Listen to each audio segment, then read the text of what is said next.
Pero París es grande, las carnicerías numerosas, y por más que entró en un gran número, no había podido encontrar de nuevo al joven tímido y ensangrentado. Cuando Saint-Loup entró en mi cuarto, me había acercado a él con ese sentimiento de timidez, con esa impresión de sobrenatural que en el fondo daban todos los militares con permiso y que sentimos cuando entramos en casa de una persona afectada por una enfermedad mortal, y que sin embargo se levanta, se viste y todavía sale de paseo. Había parecido sobre todo al principio, porque para quien no hubiera vivido como yo lejos de París, había sobrevenido el hábito que suprime de las cosas que hemos visto varias veces la raíz de impresión profunda y de pensamiento que les da su sentido real. Parecía casi que hubiera algo de cruel en aquellos permisos dados a los combatientes. Las primeras veces uno se decía, no querrán volver, desertarán.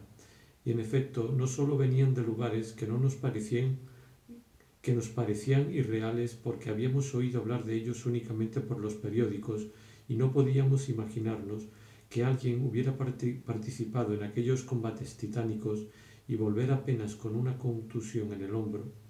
Eran de las riberas de la muerte hacia las que iban a regresar, de donde venían por un instante entre nosotros, incomprensibles para nosotros, llenándonos de ternura, de espanto y de un sentimiento de misterio, como esos muertos que evocamos, que se nos aparecen un segundo, a los que no nos atrevemos a interrogar y que además podrían a lo sumo respondernos, no podría imaginárselo. Pues resulta increíble hasta qué punto en los supervivientes del fuego, que son los soldados con permisos, como en los vivos y los muertos que un medium hipnotiza o evoca, el solo efecto del contacto con el misterio es aumentar, de ser posible, la falta de significación de las palabras. Así me acerqué yo a Robert, que aún tenía en la frente una cicatriz más augusta y más misteriosa para mí que la huella dejada en la tierra por el pie de un gigante. Y yo no me había atrevido a hacerle preguntas y él solo me había dicho palabras sencillas, palabras incluso muy poco distintas de lo que hubieran sido antes de la guerra, como si, pese a ella, la gente siguiera siendo lo que era. El tono de las conversaciones era el mismo, solo el tema era distinto, y ni siquiera mucho. Creí comprender que había encontrado en el ejército recursos que poco a poco le habían hecho olvidar que Morel se había portado tan mal con él como con su tío. Sin embargo, conservaba por él una gran amistad y le dominaban bruscos deseos de volver a verlo, que siempre aplazaba. Me pareció más delicado hacia Gilbert no indicar a Robert que para ver a Morel no tenía más que ir a casa de Madame Verdury. Con humildad le dije a Robert lo poco que se notaba la guerra en París. Me respondió que hasta en París parecía a veces bastante increíble. Aludía a una incursión de cepelines ocurrida la víspera y me preguntó si la había visto, pero como si en otro tiempo me hubiera hablado de algún espectáculo de gran belleza estética. Todavía en el frente se comprende que haya una especie de coquetería en decir es maravilloso, qué rosa, y aquel verde pálido, en el momento en que a uno pueden matarlo en cualquier instante. Pero era inconcebible que Saint-Loup lo hiciese en París, a propósito de una incursión insignificante, pero que, desde nuestro balcón, en aquel silencio nocturno en el que de pronto había habido una fiesta de verdad con cohetes útiles y protectores, toques de corneta que no eran sólo por alarde, etc. Le hablé de la belleza de los aviones que se elevaban en la noche. Y quizá todavía más de los que descienden, me dijo. Admito que es muy hermoso el momento en que suben, en que van a hacer constelación, y obedecen en esto a leyes no menos precisas que las que rigen las constelaciones, pues lo que te parece un espectáculo es la reunión de las escuadrillas, las órdenes que reciben, su salida a cazar, etc. Pero ¿no prefieres el momento en que, definitivamente asimilados a las estrellas, se destacan para salir de caza o regresar después de haber sonado el final de la alarma, el momento en que hacen apocalipsis y ni siquiera las estrellas siguen estando ya en su sitio? Y esas sirenas, bastante wagnerianas, ¿no? Son cosa por otra parte muy natural para saludar la llegada de los alemanes. Era un himno muy nacional con el Kronprinz y las princesas en el palco imperial. Watch and Rain. Era como para preguntarse si eran aviadores y no más bien valquirias que ascendían. Parecía complacerse en esa asimilación de aviadores y valquirias y la explicó además mediante razones puramente musicales. Diablo, pero si la música de las sirenas era una cabalgata. Decididamente tenían que llegar los alemanes para que pudiera oírse algo de Wagner en París. Por otro lado, desde ciertos puntos de vista, la comparación no era falsa. Desde nuestro balcón la ciudad parecía un único lugar móvil, informe y negro, y que de golpe pasaba de las profundidades y de la noche a la luz y al cielo, donde uno por uno los aviadores se lanzaban a la llamada desgarradora de las sirenas, mientras con un movimiento más lento pero más insidioso, más alarmante, porque esa mirada hacía pensar en el objeto invisible todavía y acaso ya próximo que estaban buscando, los reflectores se movían sin cesar, olfateando al enemigo, cercándolo con sus luces hasta el momento en que los aviadores, orientados, saltarían a la caza para atraparlo. Y, escuadrilla tras escuadrilla, cada aviador se lanzaba así desde la ciudad transportada ahora al cielo, semejante a una valquiria. Pese a ello, algunos rincones de la tierra, al ras de las casas, se iluminaban, y le dije a Saint-Loup que si hubiera estado en casa la víspera habría podido, mientras contemplaba el apocalipsis en el cielo, ver sobre la tierra, como en el entierro del conde Ergaz del Greco, donde esos diferentes planos son paralelos, un verdadero vodevil representado por personajes en camisón que, debido a sus nombres célebres, habrían merecido ser enviados a algún sucesor de aquel Ferrari, cuyas crónicas de sociedad nos habían divertido a Saint-Loup y a mí tantas veces que nos entreteníamos inventándolas para nosotros mismos. Y es lo que también habíamos hecho ese día, como si no hubiera guerra, aunque sobre un tema muy guerra, el miedo a los cepelines. Reconocido, la duquesa de Guermantes espléndida en camisón, el duque de Guermantes inenarrable en pijama rosa y albornoz, etcétera, etcétera. Estoy seguro, me dijo, de que todos los grandes hoteles han debido de ver a las judías americanas en camisón, apretando sobre sus senos marchitos el collar de perlas que les permitirá casarse con un duque arruinado. Estas noches el Hotel Ri debe parecerse al Hotel del Libre Cambio. Si la guerra no había aumentado la inteligencia de Saint-Loup, hay que decir, sin embargo, que esa inteligencia, guiada por una evolución a la que contribuía en gran parte la herencia, había adquirido un brillo que yo nunca la había visto. Qué distancia entre el joven petimetre cortejado en otro tiempo por las mujeres chic o que aspiraban a serlo, y el charlatán, el doctrinario, que no cesaba de jugar con las palabras. En otra generación, sobre todo sobre otro tallo, como un actor que responde el papel encarnado antaño por Bressan o Delaunay, era como un sucesor, rosa, rubio y dorado, mientras que el otro era mitad muy negro y mitad todo blanco, de Messier de Charlus. Por más que no estuviese de acuerdo con su tío sobre la guerra, por haberse alineado con aquella fracción de la aristocracia que ponía a Francia por encima de todo, mientras que Messier de Charlus era en el fondo derrotista, podía demostrar a quien no hubiese visto al creador del papel cómo se podía sobresalir en el papel de sofista. Parece que Hindenburg es una revelación, le dije. Una vieja revelación, me respondió inmediatamente, o una futura revelación.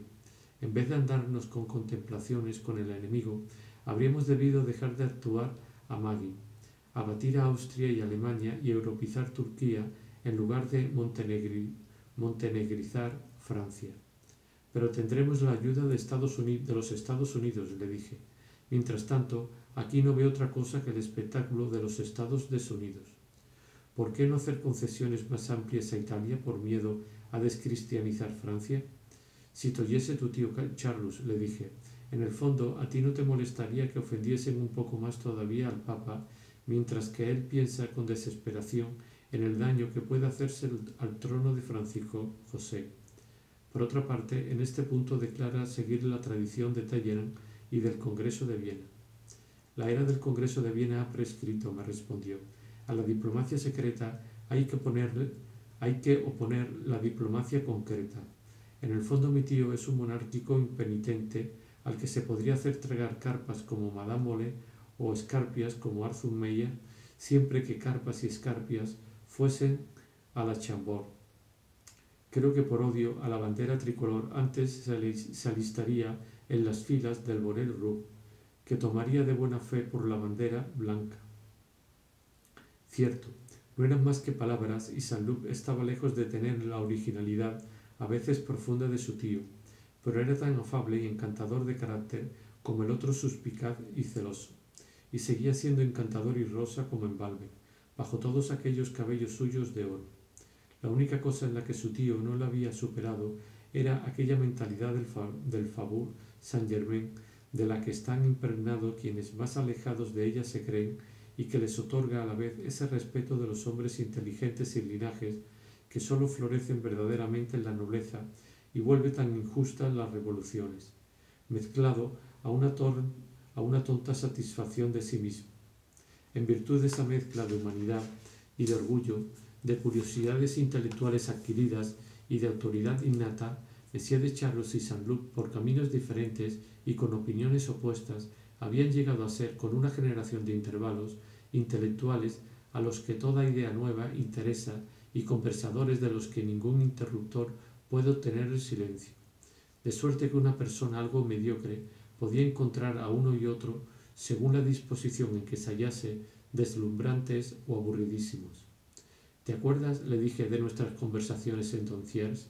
Ah, tiempos dichosos, qué abismos nos separan de ellos. Esos hermosos días, ¿renacerán siquiera alguna vez?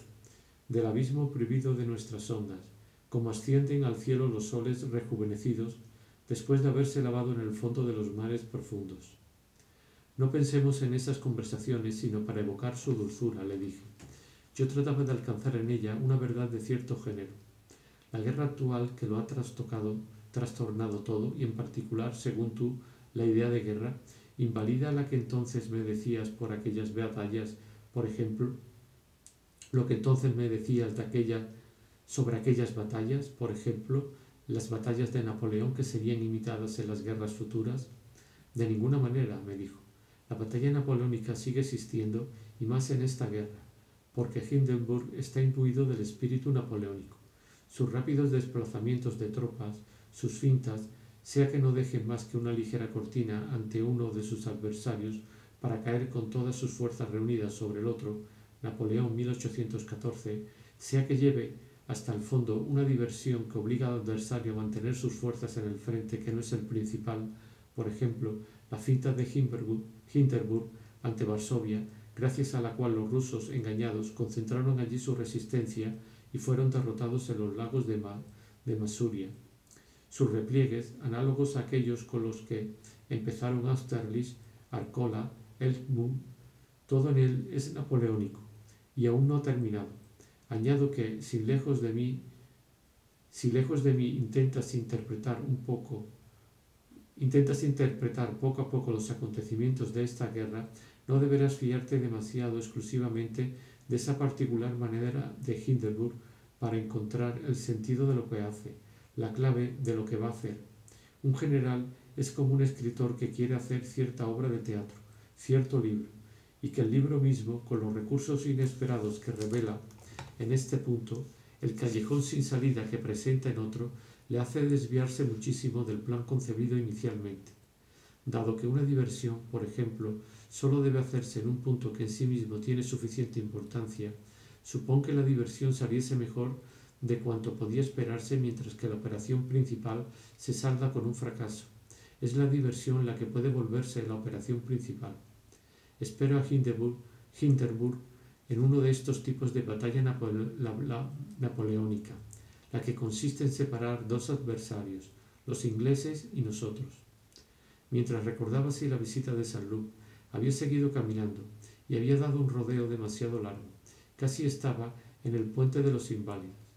Las luces, un tanto escasas por causa de los gotas, se habían encendido un poco demasiado pronto, porque el cambio de hora, fijado para toda la estación buena, igual que los caloríferos se encienden y apagan a partir de cierta fecha, había sido introducido un poco demasiado pronto, cuando la noche todavía llegaba bastante deprisa, y, por encima de la ciudad nocturnamente alumbrada en toda una parte del cielo que ignoraba la hora de verano y la hora de invierno, y no se dignaba saber que las 8:30 se habían vuelto las 9:30, en toda una parte del cielo azulado seguía habiendo un poco de luz.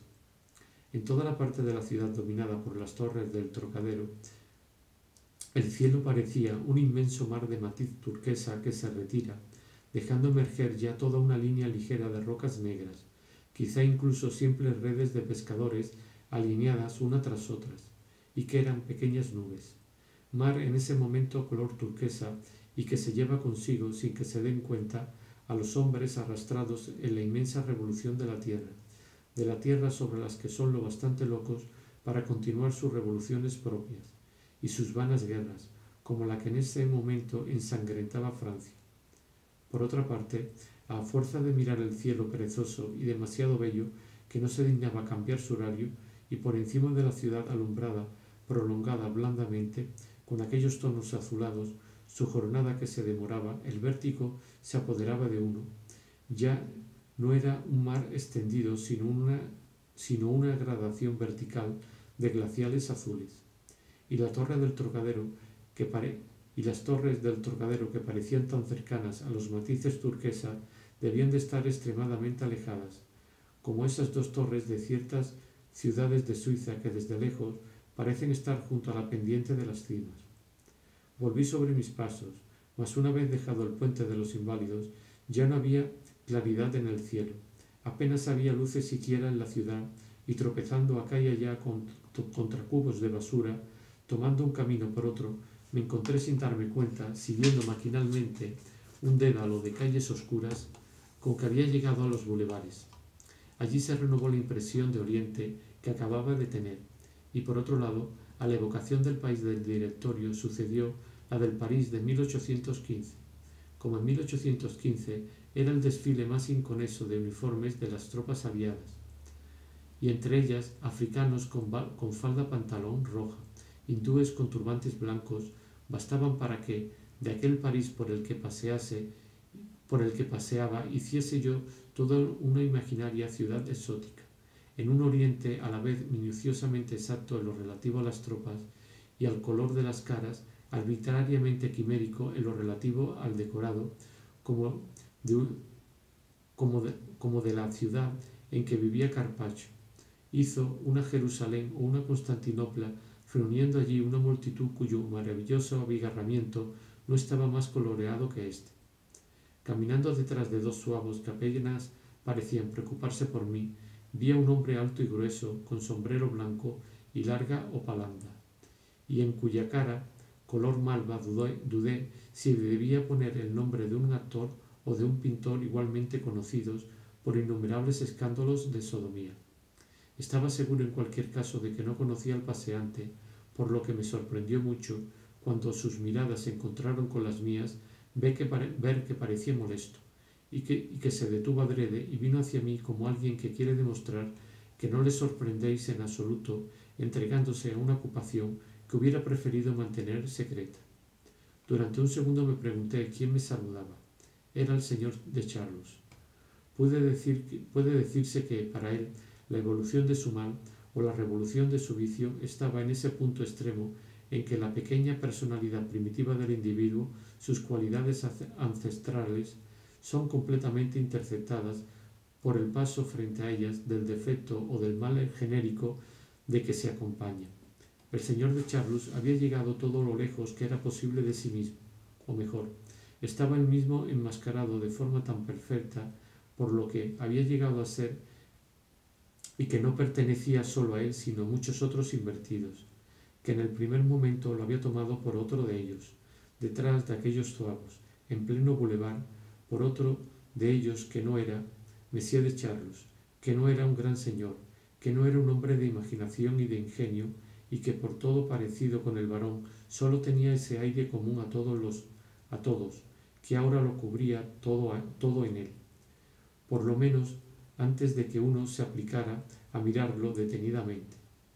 Así fue como, queriendo ir a casa de Madame Verdurin, había encontrado a Monsieur de Charlus, y desde luego no lo hubiera encontrado en esa casa como antaño. Su ruptura no había hecho sino agravarse, y Madame Verdurin llegaba a servirse incluso de los acontecimientos presentes para desacreditarlo más. Después de haber dicho durante mucho tiempo que lo encontraba gastado, acabado, más pasado de moda que sus pretendidas audacias, que los peores pompiers, ahora resumía esa condena y hacía que diese asco a todas las imaginaciones, diciendo que era de anteguerra. Según el pequeño clan, la guerra había creado en él y la guerra había creado entre él y el presente un corte que lo relegaba al más muerto de los pasados. Además, y esto iba dirigido sobre todo al mundo político, que estaba menos informado, lo describía tan pasado y tan al margen como situación en el gran mundo y como valor intelectual. No ve a nadie, nadie lo recibe, le decía Madame Bontemps, a la que no le resultaba difícil convencer. En sus palabras había por otra parte algo de verdad. La situación de Monsieur de Charlus había cambiado. Menos preocupado cada vez por la vida social, malquistado con todos por su carácter puntilloso y no habiéndose dignado por conciencia de su valor social a reconciliarse con la mayoría de las personas que eran la flor de la sociedad, vivía en un aislamiento relativo que no tenía como aquel en que había muerto Madame de Villeparisis, el ostracismo de la aristocracia por causa, pero que a ojos del público parecía peor por dos razones. La mala reputación ahora conocida de Monsieur de Charlus hacía creer a la gente poco informada que era por eso por lo que no lo trataban las personas a las que por propia voluntad se negaba él a tratar, de modo que lo que era efecto de su humor atrabiliario parecía ser lo del desprecio de la gente con la que ese humor se ejercía. Por otra parte, Madame de Villeparisis había tenido un gran baluarte, la familia, pero el señor de Charlus había multiplicado entre ella y él las peleas. Además, ella le había parecido, sobre todo aquel lado viejo Faubourg, aquel lado Courvoisier, carente de interés, y apenas sospechaba él que había hecho hacia el arte, por oposición a los Courvoisier, incursiones tan audaces que lo que más hubiera interesado en él, a ojos de un Bergot, por ejemplo, era su parentesco con todo aquel viejo Faubourg, la posibilidad de que le describiera la vida cuasi provinciana llevada por sus primas, desde la calle de la Chaise a la plaza de Palais Bourbon y a la calle Garancière. Luego, situándose en otro punto de vista menos trascendente y más práctico, Madame Verdurin aparentaba creer que no era francés. ¿Cuál es su nacionalidad exacta? ¿No es austriaco?, preguntaba inocentemente Monsieur Verdurin. No, nada de eso, respondía la condesa Molé, cuyo primer impulso obedecía más al buen sentido que al rencor. Claro que no, es prusiaco, decía la patrona. Se lo digo yo, que lo sé. Nos ha repetido hasta la saciedad que era miembro hereditario de la Cámara de Señores de Prusia y d'Urch-Lauch. Sin embargo, la reina de Nápoles me había dicho... «Ya sabe usted que es un horrible espía», exclamaba Madame Verdurin, que no había olvidado la actitud que la soberana depuesta había tenido una noche en su casa. «Lo sé, y de manera precisa. Solo vivía de eso. Si tuviéramos un gobierno más enérgico, todos esos deberían estar en un campo de concentración. Ya está bien. En cualquier caso, hará usted bien en no recibir a gente de esa clase, porque sé que el ministro del Interior les tiene echado el ojo, y su palacete sería vigilado. Nada me quitará la idea de que durante 2 años Charlus no ha dejado de espiar en mi casa, y pensando probablemente que podía abrigarse alguna duda sobre el interés que podían presentar para el gobierno alemán los informes más circunstanciados sobre la organización del pequeño clan, Madame Verdurin, con el tono dulce y perspicaz de quien sabe que el valor de cuanto dice no parecerá sino más precioso si no engola la voz para afirmarlo. Debo decirles que desde el primer día le dije a mi marido: «No me gusta la forma en que este hombre se ha introducido en mi casa. Hay algo turbio». Teníamos una propiedad al fondo de una bahía, en un punto muy elevado. Seguramente los alemanes le habían encargado preparar allí una base para sus submarinos. Había cosas que me sorprendían y que ahora comprendo. Al principio, por ejemplo, no quería ir en tren con mis demás habitués.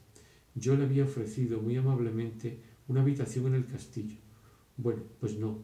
Él prefirió vivir en Donsier, donde hay muchísima tropa. Todo aquello olía a espionaje a 100 leguas. En cuanto a la primera de las acusaciones dirigida contra el barón de Charlus, la de estar pasado de moda, la gente del gran mundo no le daba sino demasiado fácilmente la razón a Madame Verdurin. De hecho, eran ingratos porque Monsieur de Charlus era en cierto modo su poeta, aquel que había sabido extraer de la mundanidad ambiente una especie de poesía en la que entraba un poco de la historia, de la belleza, de lo pintoresco, de lo cómico y de la elegancia frívola. Pero la gente de mundo, incapaz de comprender esa poesía, no veía ninguna en su propia vida, la buscaba en otra parte y ponían a 1000 leguas por encima de Monsieur de Charlus a hombres que eran infinitamente inferiores a él, pero que pretendían despreciar el gran mundo y a modo de compensación profesaban teorías de sociología y de economía política. El señor de Charlus se extasiaba contando ocurrencias involuntariamente típicas y describiendo las toilettes sabiamente graciosas de la duquesa de Montmorency, tratándola de mujer sublime, por lo cual era juzgado como un pedazo de imbécil por las mujeres del gran mundo que consideraban a la duquesa de Montmorency un idiota sin interés, que los vestidos están hechos para ser llevados pero sin aparentar prestarles ninguna atención y que ellas, más inteligentes, corrían a la Sorbona o a la Cámara de Diputados si debía hablar de Chanel. En resumen, la gente del gran mundo se había desencantado de Monsieur de Charlus, no por haber captado demasiado, sino por no haber captado nunca su raro valor intelectual. Les parecía anteguerra, pasado de moda, porque los más incapaces para juzgar los méritos son los mismos que más adoptan para clasificarlos el criterio de la moda. No han conocido a fondo, ni siquiera rozado, a los hombres de mérito que había en una generación y ahora tienen que condenar a todos en bloque porque esta es la etiqueta de una generación nueva, a la que tampoco se comprenderá. En cuanto a la segunda acusación, la de germanismo, el espíritu del justo medio de las gentes de mundo lo inducía a rechazarla, pero había encontrado un intérprete incansable y particularmente cruel en Morel, que habiendo sabido conservar en los periódicos e incluso en sociedad el lugar que Monsieur de Charlus con tanto esfuerzo en ambos casos le había hecho conseguir, sin lograr luego que se lo retiraran, perseguía al varón con un odio tanto más culpable cuanto que, sea cual fuera la naturaleza exacta de sus relaciones con el varón, Morel había conocido de él lo que a tanta gente ocultaba, su profunda bondad. El señor de Charlus había sido con el violinista de tal generosidad, de tanta delicadeza, le había demostrado tales escrúpulos para no faltar a su palabra, que la idea que, al dejarle, Charlie se había llevado de él no era en absoluto la idea de un hombre vicioso. A lo sumo consideraba el vicio del varón como una enfermedad, sino del hombre con las ideas más elevadas que nunca hubiera conocido, un hombre de una sensibilidad extraordinaria, una especie de santo. Estaba tan lejos de negarlo que, incluso peleado con él, decía sinceramente a unos padres: «Pueden ustedes confiarle su hijo, no podría ejercer sobre él sino la mejor de las influencias». Por eso, cuando en sus artículos intentaba hacerle sufrir de lo que se mofaba dentro de sí, no era de su vicio, sino de su virtud. Poco antes de la guerra, breves crónicas transparentes para los que se denominaban los iniciados habían empezado a causar el mayor de los daños a Monsieur de Charlus. De una titulada Las desventuras de una vieja dama en As, los últimos días de la baronesa, Madame Verdurin había comprado 50 ejemplares para poder prestárselos a sus amistades, y Monsieur Verdurin, declarando que ni Voltaire mismo escribía mejor, hacía su lectura en voz alta. Desde la guerra el tono había cambiado. No solo se denunciaba la inversión del varón, sino también su pretendida nacionalidad germánica. Frau Boch, Frau van der Boch, eran los dos apodos habituales de Monsieur de Charlus. Un fragmento de carácter poético llevaba este título tomado de ciertos aires de danza en Beethoven, una alemana. Por último, dos novelas cortas, Tío de América y Tía, de Frankfurt, y Viento de Popa, leídas en pruebas en el pequeño clan, habían provocado el regocijo del propio Brichot, que había exclamado: con tal de que la altísima y omnipotente señora Anastasia no meta la tijera. En sí mismo, los artículos eran más sutiles que esos ridículos títulos. Su estilo derivaba de Bergotte, pero de una forma a la que tal vez solo yo era sensible, y he aquí por qué. Los escritos de Bergotte no habían ejercido ninguna influencia sobre Morel. La fecundación se había producido de una manera muy particular y tan rara que solo por eso aludo aquí a ella. En su momento ya he indicado la manera tan especial que Bergotte tenía al hablar, de elegir sus palabras, de pronunciarlas. Morel, que lo había tratado mucho tiempo en casa de los Saint-Loup, había hecho entonces imitaciones suyas, remendando perfectamente su voz y empleando las mismas palabras que él hubiera usado. Y ahora Morel, para escribir, transcribía conversaciones a lo Bergotte, pero sin hacerle sufrir esa transposición que las hubiera convertido en Bergotte escrito. Como eran pocas las personas que habían hablado con Bergotte, no se reconocía el tono, que difería del estilo. Es tan rara esa fecundación oral que por eso he querido citarla aquí. Por lo demás, solo produce flores estériles. A Morel, que estaba en la oficina de prensa, le parecía por otro lado, pues su sangre francesa le hervía en las venas como el zumo de las uvas de Cambrai, que era poca cosa estar en una oficina durante la guerra, y terminó alistándose, aunque Madame Verdurin hiciese cuanto pudo para convencerle de que se quedara en París. Bien es cierto que la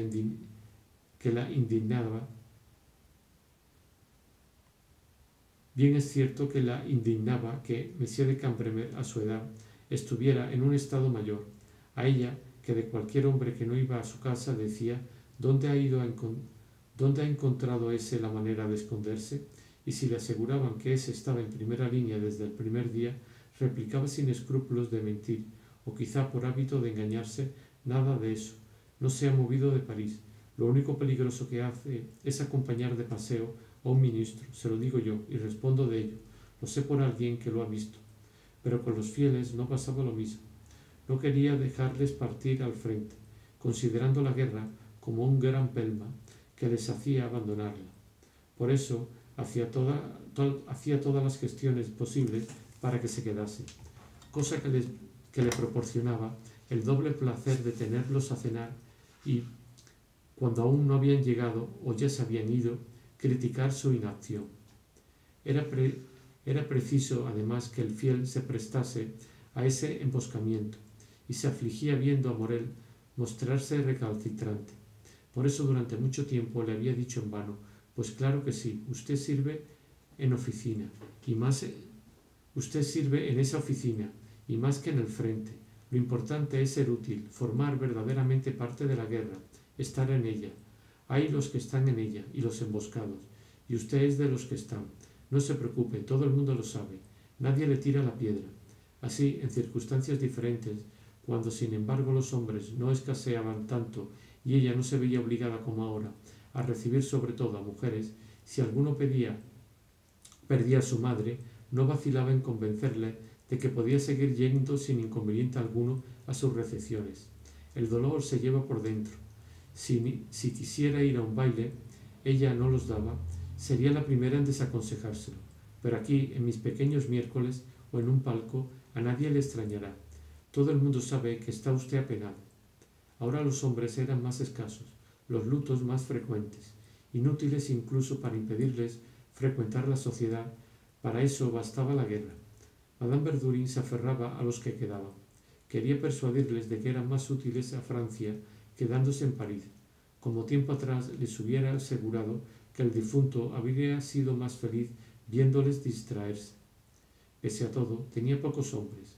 A veces, acaso, lamentaba haber consumado con Monsieur de Charlus una ruptura sobre la que no había vuelta atrás. Pero si el señor de Charlus y la señora Verdurin ya no se trataban, No por ello dejaba Madame Verdurin de recibir y Monsieur de Charlus de ir en busca de sus placeres, como si nada hubiera cambiado, con algunas pequeñas diferencias sin gran importancia. Por ejemplo, en casa de Madame Verdurin, Cottard asistía ahora a las recepciones con uniforme de coronel de Ledurre, bastante parecido al de un almirante haitiano y sobre cuyo paño una ancha cinta azul cielo recordaba la de los hijos de María. El señor de Charlus, encontrándose en una ciudad de la que los hombres ya hechos hacia los que hasta entonces orientaban su gusto habían desaparecido, hacía como ciertos franceses, amantes de mujeres en Francia y residentes en las colonias. Primero se habían acostumbrado por necesidad y luego se habían aficionado a los chiquillos. Además, el primero de esos rasgos característicos fue borrándose muy deprisa porque Cottard murió pronto frente al enemigo, dijeron los periódicos, aunque nunca se hubiera movido de París. Pero de hecho fue agotado por su edad, seguido muy pronto por Monsieur Verdurin, cuya muerte apenó a una sola persona, que fue, ¿quién lo diría?, Elstir. Yo había podido estudiar su obra desde un punto de vista, por así decirlo, absoluto, pero él, sobre todo a medida que envejecía, la relacionaba supersticiosamente con la sociedad, que había proporcionado sus modelos, y después de haberse transformado así en él, gracias a la alquimia de las impresiones en obra de arte, le había dado su público, sus espectadores, cada vez más inclinado a creer de modo materialista que una parte notable de la belleza reside en las cosas, así como, para empezar, había adorado en Madame Elstir el tipo de belleza algo pesado que había perseguido y acariciado en sus pinturas, en sus tapices, con Monsieur Verdurin veía desaparecer uno de los últimos vestigios del marco social, del marco perecedero, caducado tan deprisa como las modas mismas del vestir que forman parte de él, que sostiene un arte, certifica su autenticidad, como la revolución destruyendo las elegancias del siglo XVIII habría podido desolar a un pintor de fiestas galantes o afligir a Renoir la desaparición de Montmartre y del Moulin de la Galette. Pero sobre todo, en Monsieur Verdurin veía desaparecer los ojos y el cerebro que habían tenido de su pintura la visión más justa, en lo que esa pintura, en el estado de recuerdo amado, residía en cierto modo. Verdad es que habían surgido jóvenes que también amaban la pintura, pero una pintura distinta, y que no habían recibido como Swann, como Monsieur Verdurin, las lecciones de gusto de Whistler, las lecciones de verdad de Monet, permitiéndoles juzgar a Elstir con justicia. Por eso se sentía más solo a la muerte de Monsieur Verdurin, con el que sin embargo estaba peleado hacía tantos años, y para él fue como si se eclipsara un poco de la belleza de su obra junto con un poco de cuanto en el universo era consciente de esa belleza. Por lo que se refiere al cambio que había afectado a los placeres de Monsieur de Charlus, siguió siendo intermitente. Manteniendo una abundante correspondencia con el frente, no le faltaban militares de permiso bastante maduros. En la época en que yo creía lo que se decía, había tenido la tentación, oyendo a Alemania, luego a Bulgaria, luego a Grecia, proclamar sus intenciones pacíficas, de darles crédito. Pero desde que la vida con Albertine y con François me había acostumbrado a sospechar en ellas pensamientos, planes que no expresaban, no permitía que ninguna palabra, en apariencia justa, de Guillermo II, de Fernando de Bulgaria, de Constantino de Grecia, engañase mi instinto, capaz de adivinar lo que cada uno de ellos maquinaba. Y mis peleas con François, con Albertine, no habían sido desde luego peleas particulares, que sólo interesaban a la vida de esa pequeña célula espiritual que es un ser. Pero así como hay cuerpos animales, cuerpos humanos, es decir, conjuntos de células, cada uno de los cuales es, en relación a una sola célula, grande como el Mont Blanc, así también existen enormes aglomeraciones organizadas de individuos que llamamos naciones. Su vida no hace sino repetir, amplificándolas, la vida de las células de las que las componen, y quien no es capaz de comprender el misterio, las reacciones, las leyes de ésta, no pronunciará más que palabras vacías cuando hable de las luchas entre naciones. Mas si es dueño de la psicología de los individuos, entonces esas masas colosales de individuos conglomerados que se enfrentan unas a otras adquirirán a sus ojos una belleza más enérgica que la lucha que sólo nace del conflicto de dos caracteres, y las verá a la escala que vería en el cuerpo de un hombre de alta estatura unos infusorios de los que se necesitarían más de 10.000 para llenar un cubo de 1 milímetro de lado. Desde hacía algún tiempo, la gran figura de Francia llena hasta su perímetro por millones de pequeños polígonos de diversas formas, y la figura, llena de un número todavía mayor de polígonos de Alemania, tenía entre sí querellas de ese tipo. Y así, desde este punto de vista, el cuerpo de Alemania y el cuerpo de Francia y los cuerpos aliados y enemigos se comportaban en cierta medida como individuos, pero los golpes que intercambiaban estaban regulados por ese boxeo innumerable cuyos principios me había expuesto Saint-Lô, y como, aun considerándolos desde el punto de vista de los individuos, eran de conjuntos gigantes, la querella asumía formas inmensas y magníficas, como un océano de millones de olas que se levantan y tratan de romper una línea secular de acantilados, como glaciares gigantescos que con sus oscilaciones lentas y destructoras intentan romper el marco de montañas en que están circunscritos.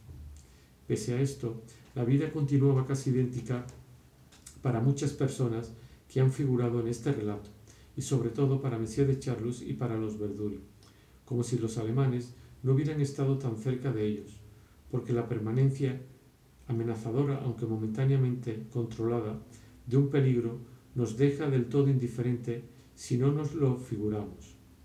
La gente suele ir a sus placeres sin ocurrírseles pensar nunca que, si cesaran las influencias debilitantes y moderadoras, la proliferación de los infusorios, desarrollándose al máximo, es decir, dado en unos pocos días un salto de varios millones de leguas, pasarían de 1 milímetro cúbico a una masa 1 millón de veces más grandes que el Sol, destruyendo al mismo tiempo todo el oxígeno, todas las sustancias de las que vivimos, y que ya no habría ni humanidad, ni animales, ni tierra, o sin pensar que una irremediable y muy verosímil catástrofe podrá ser determinada en el éter por la actividad inconsciente y frenética que se esconde bajo la aparente inmutabilidad del Sol. Se ocupan de sus asuntos sin pensar en estos dos mundos, el uno demasiado pequeño, el otro demasiado grande para que perciban las amenazas cósmicas que hacen planear a nuestro alrededor. Los Verdurin, por ejemplo, daban cenas. Luego, enseguida, Madame Verdurin sola, porque Monsieur Verdurin murió al poco tiempo, y Monsieur de Charlus corría a sus placeres, sin pensar demasiado que los alemanes estuviesen, cierto que inmovilizados por una sangrienta barrera siempre renovada, a 1 hora de automóvil de París. Se dirá, sin embargo, que los Verdurin sí lo pensaban, porque tenían un salón político donde cada noche se discutía la situación, no sólo de los ejércitos, sino también de las flotas. Pensaban, en efecto, en aquellas hecatombes de regimientos aniquilados, de pasajeros tragados por el mar, pero una operación inversa multiplica a tal punto lo que concierne a nuestro bienestar y divide por una cifra tan formidable lo que no le concierne, que la muerte de millones de personas, de millones de desconocidos, apenas nos roza, y casi menos desagradablemente que una corriente de aire. La señora Verdurin, cuyas jaquecas se agravaban por no tener ya croissants que mojar en su café con leche, había acabado consiguiendo decotar una receta que le permitió encargar que se los hicieran en cierto restaurante del que hemos hablado. Lograrlo había sido casi tan difícil como obtener de los poderes públicos el nombramiento de un general. Volvió a tomar su primer croissant la mañana en que los periódicos narraban el naufragio de Lusitania. Mientras mojaba el croissant en el café con leche y daba papilotazos a su periódico para que se mantuviese abierto sin necesidad de apartar Su otra mano del bollo mojado decía: ¡qué horror! Esto supera en horror a las tragedias más espantosas. Pero la muerte de todos aquellos ahogados solo debía de parecerle reducida a una millonésima parte, porque, mientras con la boca llena hacía estas desoladas reflexiones, la expresión que sobrenadaba en su semblante, llevada probablemente hasta él por el sabor del croissant, tan útil contra la jaqueca, no era sino el de una dulce satisfacción. En cuanto al señor de Charlus, su caso era algo distinto, pero todavía peor, porque iba más allá de no desear apasionadamente la victoria de Francia. Más bien deseaba, sin confesárselo, que Alemania, si no triunfante, al menos no fuese aplastada como todo el mundo deseaba. Y ello porque, en ese tipo de disputas, los grandes conjuntos de individuos llamados naciones se comportan a su vez en cierta medida como individuos. La lógica que los guía es toda interior, y la pasión la reorganiza continuamente, como la de personas enfrentadas en una disputa amorosa o doméstica, como la disputa de un hijo con su padre, de una cocinera con su ama, de una mujer con su marido. La que está equivocada cree sin embargo tener razón, como era el caso de Alemania, y la que tiene razón da en ocasiones argumentos de pleno derecho que le parecen irrefutables solo porque responden a su pasión.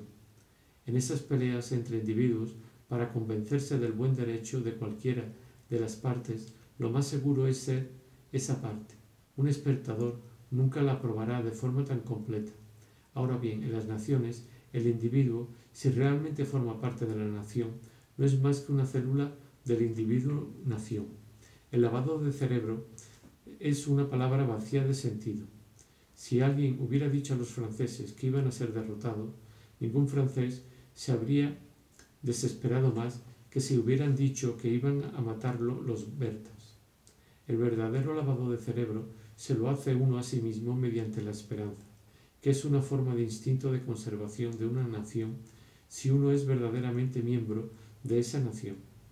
Para permanecer ciego a lo que de injusto tiene la causa del individuo Alemania, para reconocer en todo instante lo que tiene de justo la causa del individuo Francia, lo más seguro no era para un alemán no carecer de criterio ni para un francés tenerlo. Lo más seguro para uno u otro era tener patriotismo. El señor de Charlus, que poseía raras cualidades morales, que era accesible a la piedad, generoso, capaz de afecto, de abnegación, a cambio, por razones diversas, entre las que podía desempeñar un papel haber tenido una madre duquesa de Baviera, carecía de patriotismo.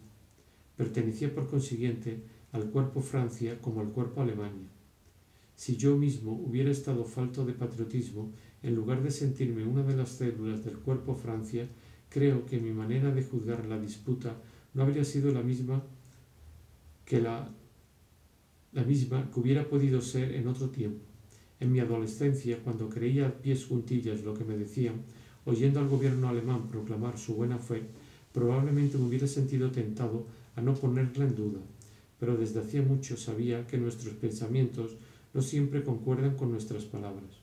No solo había descubierto un día, desde la ventana de la escalera, a un Charlus que no sospechaba, sino sobre todo había visto formarse en François y luego, por desgracia, en Albertín, juicios y planes tan contrarios a sus palabras que, simple espectador incluso, nunca hubiera permitido que ninguna de las palabras justas en apariencia, del emperador de Alemania, del rey de Bulgaria, engañase en mi instinto, porque habría adivinado, como en el caso de Albertín, sus maquinaciones secretas.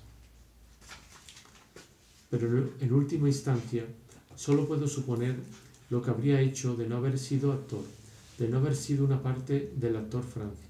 Lo mismo que en mis disputas con Albertín, mi mirada triste o mi garganta cerrada eran una parte de mi individuo apasionadamente interesado en mi causa. No podía llegar a la indiferencia. La del señor Charlus era completa, y desde el momento en que solo era un espectador, todo debía llevarle a ser germanófilo, dado que no siendo realmente francés, vivía en Francia. Era muy agudo. Los tontos son en todos los países los más numerosos. No cabe duda de que, de haber vivido en Alemania, los alemanes tontos defendiendo con estupidez y pasión una causa injusta le habrían irritado, pero viviendo en Francia, los franceses tontos defendiendo con estupidez y pasión una causa justa no le irritaban menos. La lógica de la pasión, aunque estuviese al servicio del mejor derecho, nunca es irrefutable para quien no está apasionado.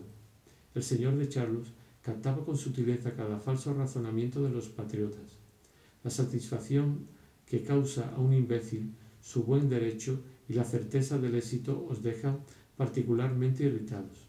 El señor de Charlus lo estaba por el optimismo triunfante de gentes que no conocían como él Alemania y su fuerza, que cada mes creían que sería aniquilada al mes siguiente y al cabo de un año no estaban menos seguros en un nuevo pronóstico, como si no hubieran hecho con la misma seguridad otros igual de falsos, pero que habían olvidado, diciendo, si se les recordaba, que aquello no era lo mismo.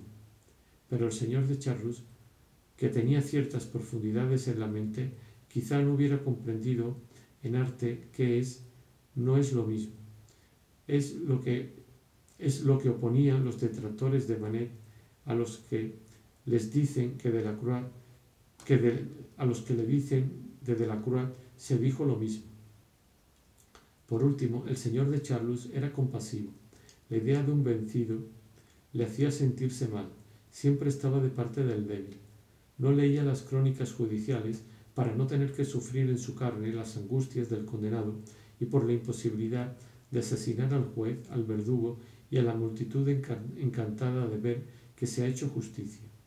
En cualquier caso, estaba seguro de que Francia ya no podía ser derrotada, y en cambio sabía que los alemanes sufrían hambre, y un día u otro se verían obligados a rendirse sin condiciones. Esa idea también se la volvía más desagradable el hecho de vivir en Francia. Sus recuerdos de Alemania eran, pese a todo, lejanos, mientras que los franceses, que hablaban del aniquilamiento de Alemania con una alegría que lo desagradaba, eran gentes cuyos defectos conocía y cuyo semblante le resultaba antipático. En tales casos se complace más a los que no se conocen, a los que uno imagina, que a los que están muy cerca de nosotros en la vulgaridad de la vida cotidiana, a menos, por supuesto, de ser uno con ellos, de no formar con ellos más que una sola carne. El patriotismo hace este milagro. Uno está de parte de su país, como está de parte de uno mismo en una disputa amorosa.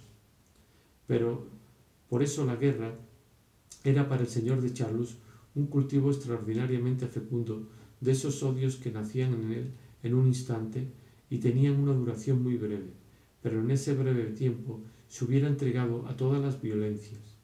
Leyendo los periódicos, el tono triunfal de los cronistas que presentaban cada día a Alemania hundida, la bestia acorralada, reducida a la impotencia, cuando no era sino demasiado cierto lo contrario, lo enloquecía de rabia por la estupidez alegre y feroz.